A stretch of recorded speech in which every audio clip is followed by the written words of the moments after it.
carried my boss's company on my back until it broke me. I used to work for this small creative agency.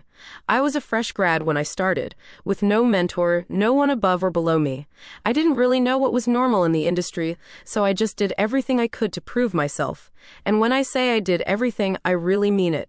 I managed clients, ran projects, managed accounts, closed deals, fixed internal systems, and even made business decisions that my boss should have been making. He was so indecisive, and every time chaos happened, he would disappear.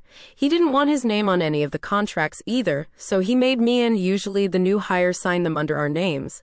It felt like I was running his damn company. I stayed up late, answered messages right away even during weekends, and made sure clients were always happy.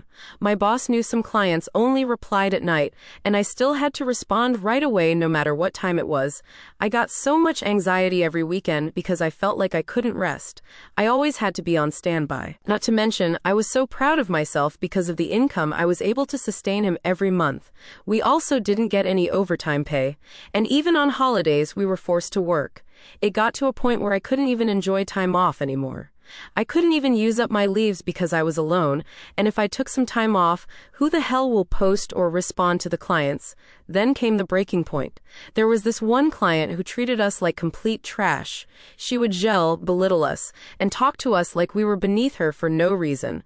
I stayed professional because I was the account lead, but when she started insulting everyone else in the team, I told my boss about it. She even left a negative review on his page. He did nothing. I even asked another higher-up to join one of the meetings. The client didn't know her position, but still treated us horribly. When my colleague spoke to our boss about it, he decided to drop the client for the safety and sanity of everyone in the team. A few months later, I got called into a meeting. It turned out to be a lecture about how I needed to stop being so sensitive and learn to push my feelings aside. They told me I shouldn't be a crybaby, and that I had to learn how to deal with difficult people.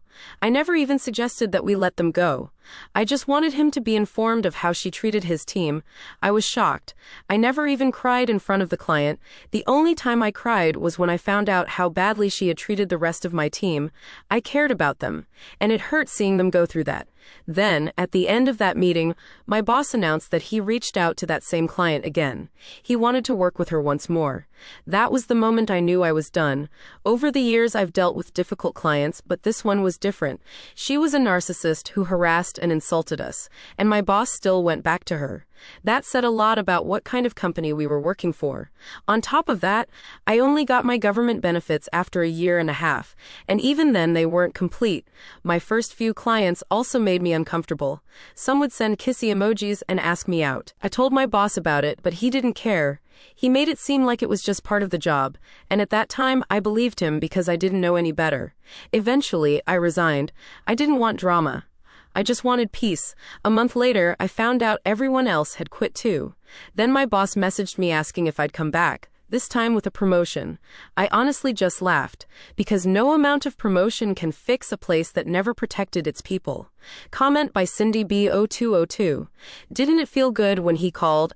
I would have laughed at him and hung up. Comment by Humble Confidence 3500. You should have taken the good clients in your team and start your own company. Comment by Gunny84. Say that you would be back if you were promoted to owner. Was your former boss a rich kid or lottery winner?